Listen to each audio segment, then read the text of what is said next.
Hello friends, कैसे हैं आप सब? बढ़िया। चलिए अभी हम देखने जा रहे हैं दो महत्वपूर्ण गुणजावली, जिनमें से पहली है उच्चिष्ट गुणजावली अर्थात मैक्सिमल आइडियल, और दूसरी है निम्निष्ट गुणजावली अर्थात मिनिमल आइडियल। ये काफ़ी इंपॉर्टेंट है, चलिए देखते हैं। मैक्सिमल आइडियल क्या होता है? नाम से स्पष्ट है, उच्चिष्ट यानी सबसे बड़ी गुणजावली। किसी भले आर में वह गुणजावली, हम जिस गुणितावली को परिभाषित करने जा रहे हैं उसका नाम हमने m लिखा है, और बाजू में does not equal to r. इसका मतलब हम जिस गुणितावली के बारे में बात कर रहे हैं वो r के अलावा कोई और है ना। Does not equal to r मतलब r नहीं है, m जो है वो r से अलग कोई और है, तो वो m जो है वो भले r की उच्चिष्ट गुणजावली कहलाती है यदि जब भी r की कोई गुणजावली u इस प्रकार हो कि u m और r के आपको बीच में दिखाई देने लगे। ठीक है, अब देखो, बहुत ही सरल बात है। m को आप क्या बताना चाह रहे हैं? उच्चिष्ट गुणजावली। तो कोई गुणजावली उच्चिष्ट कब कहलाएगी? यदि वह r की सबसे बड़ी गुणजावली होगी, यानी कि जिस गुणजावली को आप उच्चिष्ट बोल रहे हो, मैक्सिमल बोल रहे हो, इसका मतलब यह है कि r के अंदर उस m से बड़ी और कोई गुणजावली नजर नहीं आनी चाहिए। अगर m से बड़ी कोई गुणजावली नजर आ रही है तो फिर m को आप उच्चिष्ट बोलोगे ही क्यों? ठीक है, और आपको यहाँ पे देखो, अगर आपको ये तो देखो भाई, सबसे बड़ा तो रिंग है ना भाई, तो ये रिंग है यहाँ पे आर, है ना, और एम अगर उच्चिष्ट है तो आर और एम के बीच में कोई नहीं आना चाहिए। अगर आपको ऐसा लग रहा है कि सर एम से भी बड़ी गुणजावली हमको नजर आ रही है यू, तो फिर एम उच्चिष्ट नहीं होगा। अर्थात अगर आपको m और r के बीच में कोई दिखाई देने लग भी जाए, कोई ऐसी गुणजावली मिल भी जाए, तो अंततः u को या तो m के बराबर होना पड़ेगा या तो u को फिर r के बराबर होना पड़ेगा। यानी कि देखा जाए तो देखो, इसका मतलब क्या है, ये वाली बात का मतलब क्या है? अगर आपको r की एक ऐसी गुणजावली u नजर आ जाए जो इस तरह दिखाई देने लगे, अर्थात m से बड़ी और r से छोटी, तो फिर m को उच्चिष्ट होने के लिए इन दो बातों में से एक बात को सच होना पड़ेगा ही पड़ेगा। यानी u या तो m के बराबर हो, यानी u खुद m हो जाए, या तो u क्या हो जाए, r हो जाए। यानी कि सच देखा जाए तो फिर u का अस्तित्व ही ना हो। u या तो m हो जाए, तो फिर यदि u m हो जाएगा मतलब अलग से और कोई u नहीं है, वही m है। और या तो फिर u क्या हो जाए, r हो जाए। इसका मतलब m उच्चिष्ट तब होगा जब m और r के बीच में और कोई भी ना हो। ठीक है, तभी m उच्चिष्ट कहलाएगा।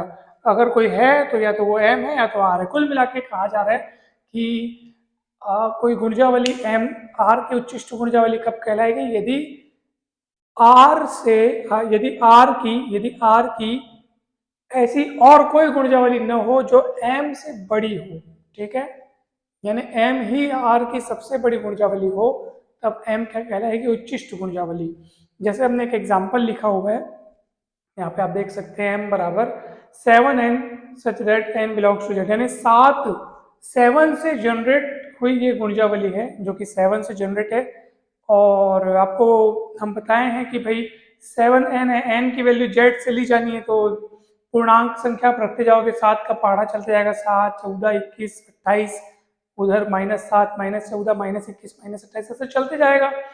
तो ये जो है उच्चिष्ट गुणजावली है, पूर्णांकों के वलय की एक उच्चिष्ट गुणजावली है। अब आप बोलोगे सर इसको आप उच्चिष्ट गुणजावली क्यों बोल रहे हो, क्यों इसको आप मैक्सिमम आइडियल बोल रहे हो? क्योंकि इससे बड़ा और कोई आइडियल, इससे बड़ा और कोई आइडियल आप खोज के दिखा दीजिए जो कि जेड का आइडियल हो। जेड का इससे बड़ा कोई आइडियल। अब इससे बड़ा बोलने का मतलब है, इससे बड़ा बोलने का मतलब है कि ऐसा आइडियल खोज के बताओ जिसके अंदर ये शामिल हो, जिसके अंदर ये क्या हो, शामिल हो। तो भैया 7 प्राइम नंबर है, आप ध्यान रखें, 7 क्या है? प्राइम नंबर, अभाज्य संख्या है। ऐसी और कोई भी संख्या, मान लो आप बोलोगे 2 3 4, मान लो आप बोल दिए 2, ठीक है, 2n, 2n में फिर किसका पहाड़ा चलेगा? 2 का पहाड़ा चलेगा। 2 4 6 8 10 12 14 16 18 20, उसमें 7 नहीं आएगा, ध्यान रहे। यानी अगर 2n में ले लूँ तो ये गुणजावली में बोलूंगा उसके अंदर शामिल है, तो आप बोल देना नहीं है सर, कैसे हो सकती है बताओ? 2n से जनित गुणजावली, यानी कि 2 से जनित गुणजावली कैसे दिखेगी आप बताओ ना? 2 4 6 8 10 12 0 और -2 -4 इन लोग होंगे।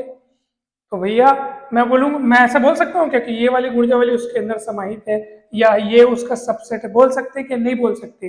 किसी एक चीज को, किसी एक सेट को दूसरे का सबसेट कब बोलते हैं? यदि एक सेट के सारे अवयव दूसरे में दिखने चाहिए। 0 दिख रहा है, 14 दिख जाएगा, 7 नहीं दिखेगा वहां पे, 21 नहीं दिखेगा वहां पे, तो फिर कैसे बोल देंगे कि ये उसके अंदर अंतर्विष्ट है? अगर आप 3n ले लोगे तब भी आपको, 3n ले लोगे तो आप 14 वहां पे नहीं देखेगा फिर, क्योंकि 3 के पहाड़े में 14 नहीं आता है। तो कुल मिलाकर के ना, आप ऐसी कोई गुणजावली और नहीं खोज पा रहे हैं जिसके अंदर ये वाली गुणजावली शामिल हो। तो इसी कारण यही उच्चिष्ट गुणजावली है। ठीक है, अब देखेंगे आगे। हाँ, लेकिन हमने एक गुणजावली और यहाँ पे लिखा हुआ है n, जो कि 14 से जनरेट है। 14n such that n belongs to z, इसमें 14 का पहाड़ा चलेगा। अब आप देख लो, हमने यहाँ पे लिखा है कि यह एक जेड की उच्चिष्ट गुणजावली नहीं है। क्यों नहीं है? क्योंकि ये पूरी गुणजावली एन जो है, जिसको हमने एन नाम दिया है, वो पूर्ण रूप से एम के अंदर अंतर्विष्ट है, उचित रूप से। आप देख लो, जो मेंबर आपको यहाँ दिख रहे हैं वो यहाँ भी दिखेंगे, क्योंकि ये 7 का पहाड़ है, ये 14 का पहाड़ है। 14 के पहाड़े में जो कुछ भी आएगा वो 7 के पहाड़े में ऑलरेडी आया हुआ है, आप देख लो।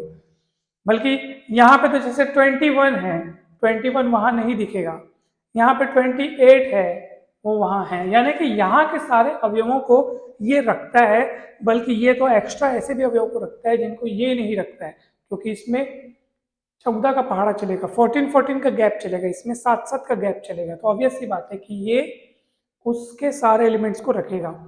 तो फिर ये उच्चिष्ट कैसे हुआ? तो ये हमारा मैक्सिमल आइडियल नहीं होगा, क्योंकि ये इस आइडियल के अंदर शामिल है, यानी इसके सारे एलिमेंट्स यहाँ शामिल है। तो ये मैक्सिमल नहीं होगा, लेकिन ये मैक्सिमल होगा, क्योंकि ऐसा कोई आइडियल नहीं है जिसमें ये शामिल हो। ठीक है, अगर ऐसा कोई आइडियल मिल जाता तो फिर ये मैक्सिमल नहीं कहलाता। ठीक है, तो आप सब समझ गए होंगे, और इसके पीछे आप एक रहस्य भी समझ गए होंगे कि जो आइडियल प्राइम नंबर से जनरेट होता है, प्राइम नंबर से, वो हमेशा मैक्सिमल आइडियल होगा।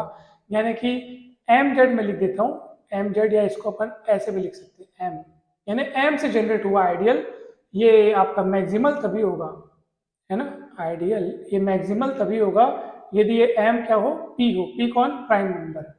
ठीक है, यानी कि जैसे 7n लिया मैंने, 2n, 3n, 5n, कोई भी प्राइम नंबर से जनरेट करता हुआ, अगर मैं जनरेट होता हुआ, प्राइम नंबर से जनरेट होता हुआ अगर मैं आइडियल बनाऊं, तो वो निश्चित रूप से क्या होगा? मैक्सिमल आइडियल होगा।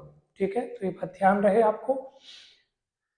जैसे मैं मान लीजिए 6n, 6 से जनरेट होता हुआ मैं आइडियल बना रहा हूँ, तो क्या ये मैक्सिमल होगा? बिल्कुल नहीं होगा। आप चलिए ये वाला आइडियल बना के देखिए ना, आप बना के देखिए, 6 का पहाड़ा आएगा इसमें, 6 दूनी 12, 6 3 18, चलते जाएगा, यहाँ 0 आएगा, फिर -6, फिर -12। क्या ये मैक्सिमल आइडियल है? बिल्कुल नहीं है। क्यों बताऊं? क्योंकि ये 2n के अंदर शामिल है। आप 2n वाला आइडियल बना के देखो, 2 का पहाड़ा चलाओ, 2 का पहाड़ा, 2 4 6 8 10 12, तो यहाँ जितने लोग हैं वो सब यहाँ पे दिखेंगे, सब के सब दिखेंगे आपको। तो ये फिर कहाँ का मैक्सिमल हुआ? नहीं हुआ। आप 3 का पहाड़ा चलाओगे ना, उसमें भी ये सब लोग वहाँ दिखेंगे। तो इससे बड़े बड़े हमको 2 जन नजर आ गए, 3n और 2n। ऐसा मत सोचो कि सर ये तो 6n है, ये ज्यादा बड़ा होना चाहिए। नहीं, आप थोड़ा दिमाग लगाओ। मैं अगर 2n आइडियल ले रहा हूँ ना, तो वो सबसे बड़ा आइडियल होगा। क्यों? क्योंकि उसमें 2 के गैप में भी नंबर मिलते जाएंगे हमको, प्राइम नंबर से जनरेट हुआ है ना ये।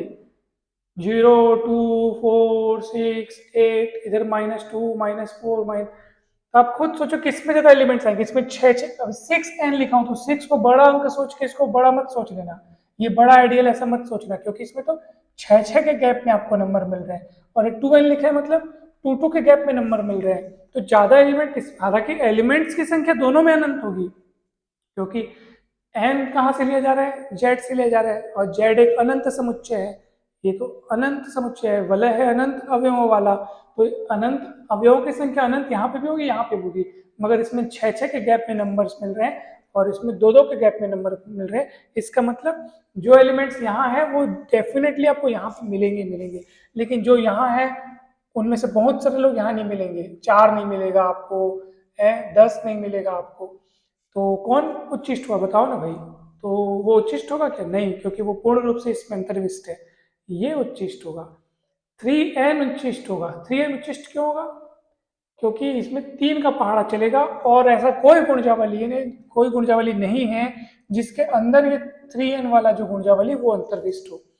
तो कुल मिलाकर आप एक सूत्र याद रखना कि जो प्राइम नंबर से जनरेट हुआ जो आइडियल है वो निश्चित रूप से क्या होगा? मैक्सिमल आइडियल होगा। ठीक है। अब इन दोनों की तुलना करोगे ना तो इन दोनों की तुलना की ही नहीं जा सकती, क्योंकि ये दोनों में से कोई भी एक दूसरे के अंदर अंतर्विष्ट नहीं है। यानी कि 3n ना तो 3n पूरे तरीके से 2n के अंदर है, ना तो 2n पूरे तरीके से 3n के अंदर है। कुछ कुछ अवयव दोनों में कॉमन मिल सकते हैं, क्योंकि बहुत सारे ऐसे एलिमेंट हैं जो 3 के पहाड़े में आते हैं और वो 2 के पहाड़े में भी आते हैं, तो कुछ कुछ कॉमन एलिमेंट्स हैं।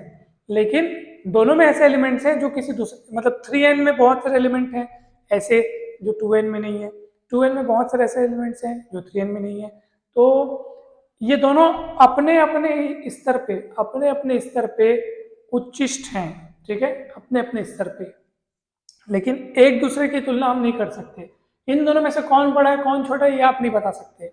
हाँ, लेकिन बोल सकते हैं कि इससे बड़ा कोई आइडियल नहीं मिल सकता, इससे बड़ा कोई आइडियल नहीं मिल सकता, तो ये दोनों ही उच्चिष्ट हैं। ठीक है, तो इसको थोड़ा ध्यान रखें आप। ये तो पूरा ठीक है ना। और ये जो 14n वाला मैंने एग्जांपल लिया वो तो उच्चिष्ट नहीं है, क्योंकि वो पूर्ण रूप से 7n के अंदर अंतर्विष्ट है। ठीक है, मैं एक बार यहाँ पे आपको 3n वाला बना के दिखाता हूँ। n बिलोंग्स टू z, 3 का पहाड़ा पढ़िए। चलिए बताइए, पहले तो n की वैल्यू 0 रखोगे 0 मिलेगा, फिर 3, फिर 6, 12, सॉरी 9 भी आएगा, 3 9 3 4 12, फिर से -3, -6, -9, -12।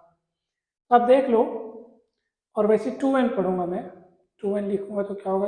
अब 2 का पहाड़ा चलेगा, 0 2 4 6 8, इधर -2 -6 -4 -6 से। तो देख लो दोनों में कुछ एलिमेंट कॉमन दिख सकते हैं, बहुत सारे एलिमेंट दोनों में अलग अलग भी हैं। तो दोनों में से बड़ा कौन, दोनों में से छोटा कौन, ये भले हम न बता सकें, लेकिन हाँ इतना बता सकते हैं कि आपको इससे बड़ा आइडियल नहीं मिलेगा। यानी इससे बड़ा बोलने का मतलब ये है कि ऐसा कोई आइडियल नहीं मिलेगा जो अपने भीतर इसको रखे, इसलिए ये मैक्सिमल आइडियल है जेड का। वैसे आपको ऐसा कोई आइडियल नहीं मिलेगा जो इस आइडियल को अपने भीतर रखे, तो इसलिए भी ये मैक्सिमल आइडियल ये भी होगा वो भी होगा।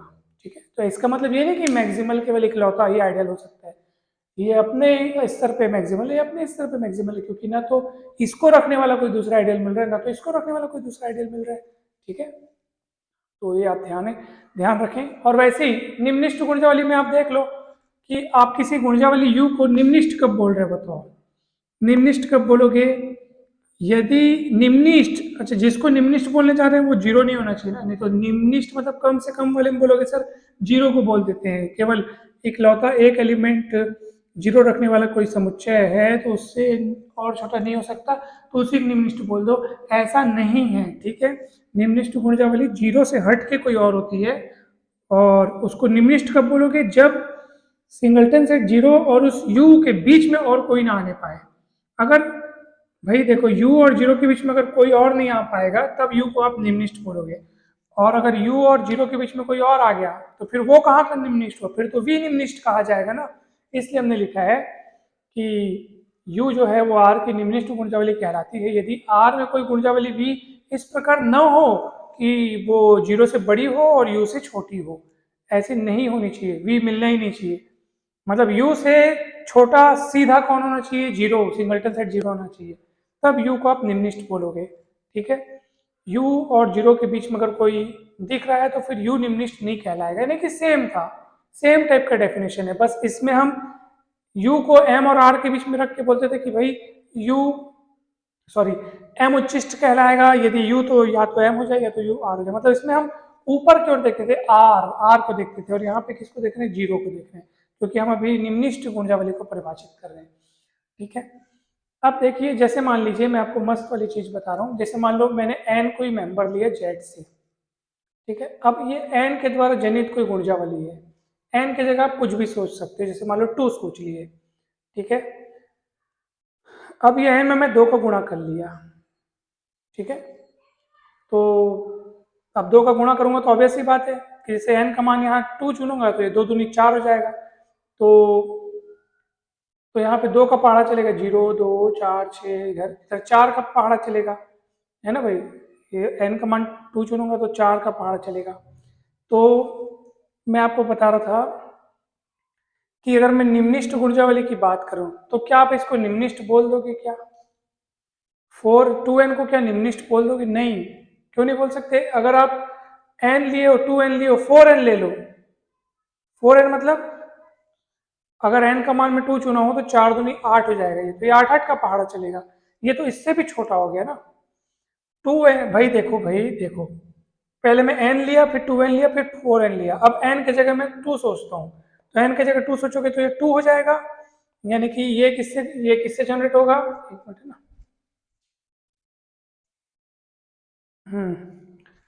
तो ये 2n मतलब यहाँ 2 2 का पहाड़ा चलेगा। 2 का पहाड़ा चलाओ, 2 4 6 8 10 12, है ना।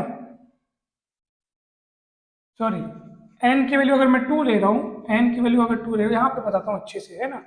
देखो अच्छे से बताता हूँ, एकदम अच्छे से। पहले मैं n लिया, ठीक है, n लिया, फिर मैं 2n ले रहा हूँ, फिर मैं ले रहा हूँ 4n, ठीक है। अब मैं n के इक्वल 2 सोचता हूँ, तो 2 रखोगे तो यहाँ पे 2 हो जाएगा, ये हो जाएगा 4 और ये हो जाएगा 8। अभी 2 का मतलब हुआ है 2 का पहाड़ा चलेगा, 0 2 4 6 -2 -4 इधर, फिर ये 4 मतलब 4 का पहाड़ा चलेगा, 0 4 दूनी 8, ये 4 की 12 से चलेगा। तो और वैसे यहाँ 8 का पहाड़ा चलेगा, 0 8 कम 8 दूनी 16 8 की 24 ऐसे करके चलेगा। अब मैं निम्निष्ठ गुणजावली अगर खोजना चाहूँ तो आप निम्निष्ठ किसको बोलोगे? आप खुद बताइए, निम्निष्ठ किसको बोलोगे? इसको तो बोल नहीं सकते क्योंकि ये तो सबसे बड़ी है इन दोनों। ये तो सबसे बड़ी है। ये बताओ इन दोनों में से कौन छोटा कौन बड़ा? ये वाला गुणजावली छोटा है क्योंकि ये 4 4 के गैप में एलिमेंट्स को रखते हैं, 4 8 12 16। और ये वाला तो सबसे इनमें से सबसे बड़ा ये है। क्यों? क्योंकि ये 2 2 के गैप में एलिमेंट्स को रखते हैं, 2 4 6 8 10 12। इसमें आप देख सकते हैं 2 2 के गैप में एलिमेंट्स हैं, इसमें 4 4 के गैप में एलिमेंट्स हैं। यहाँ जो एलिमेंट्स हैं वो आपको यहाँ मिल ही जाएंगे, ठीक है। और यहाँ जो एलिमेंट्स है वो आपको यहाँ मिल जाएंगे। तो यानी कि ये 8 8 के गैप में एलिमेंट्स को रख रहा है। तो इसका मतलब ये है कि इन दोनों में से छोटा कौन? इन दोनों में छोटा ये वाला हुआ। ये वाला क्यों? क्योंकि इसके सारे एलिमेंट्स आपको यहाँ दिख जाएंगे, लेकिन इसमें से बहुत सारे एलिमेंट्स हैं, इसमें ऐसे बहुत सारे एलिमेंट्स हैं जो इसमें नहीं है। 12 यहाँ दिख रहा है, यहाँ दिख रहा है क्या? नहीं दिख रहा है। लेकिन यहाँ 16 24 8 जो भी दिख रहा है वो आपको यहाँ पे दिख जाएगा। यानी कि इन दोनों में से बड़ा कौन? तो ये बड़ा, ये छोटा। यानी कि आप इसको निम्निष्ठ गुणित वाली बोल नहीं सकते क्योंकि उससे भी छोटी वाली है अपने पास। तो क्या इसको निम्निष्ठ गुणित वाली बोलेंगे क्या? इसको भी नहीं बोल सकते। बताऊं क्यों? क्योंकि अगर मैं n की जगह 4 चुनूंगा तो 4 चुन 16 16, अब क्या होगा बताओ? अब तो 16 16 के गैप में चलेगा, 16 32 16 थी 48। तो ये सारे एलिमेंट्स आपको यहाँ दिखेंगे क्योंकि जो 16 के पहाड़े में आते हैं वो डेफिनेटली 8 के पहाड़े में आते ही हैं। तो यहाँ जो दिख रहे हैं वो डेफिनेटली यहाँ पे भी दिखेंगे, लेकिन यहाँ के बहुत सारे यहाँ पे नहीं दिखेंगे। जैसे 24 यहाँ दिख रहा है, यहाँ दिख रहा है क्या? नहीं दिख रहा है। इसका मतलब क्या है? इन दोनों में अगर अपन तुलना करेंगे तो ये बड़ा है, ये छोटा है। तो बताओ फिर ये 8 वाला 8 से जनरेट जो गुणजावली था वो कैसे आप उसको मिनिमल, कैसे निम्निष्ठ बोल दोगे? उससे भी छोटा तो आपको दिख रहा है।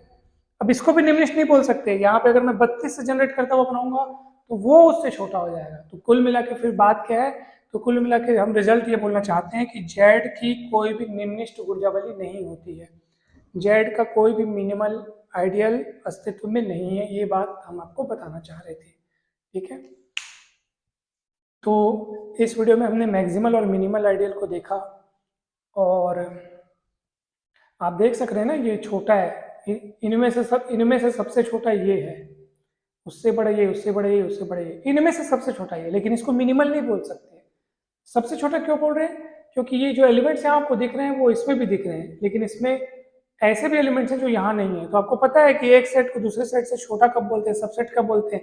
यदि उसके सारे एलिमेंट्स वहाँ दिखें और वहाँ एक्स्ट्रा और दिखें जो इसमें ना हो। तो इसलिए हम बोल रहे हैं कि इनमें से सबसे छोटी गुणजावली ये है। लेकिन ये निम्निष्ठ इसको नहीं बोल सकते क्योंकि इससे भी छोटी मिल सकती है जो 32 से जनरेट होगी। उसको भी नहीं बोल सकते मिनिमल, क्योंकि वो फिर उसके 64 से जनरेट आपको मिल सकती है एक और। तो ये मैक्सिमल और मिनिमल आइडियल का कंसेप्ट था। मैं आशा करता हूँ कि मैं आपको ठीक से समझा पाया हूँ, आपको समझ में आया हो, ऐसी हम उम्मीद रखते हैं। फिर भी अगर कुछ डाउट रह गए हों तो आप बिंदास पूछ सकते हैं।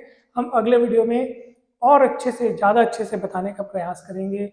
आज के वीडियो में इतना ही। वीडियो अच्छा लगा हो तो लाइक करें, चैनल को सब्सक्राइब करें, वीडियो को शेयर करें।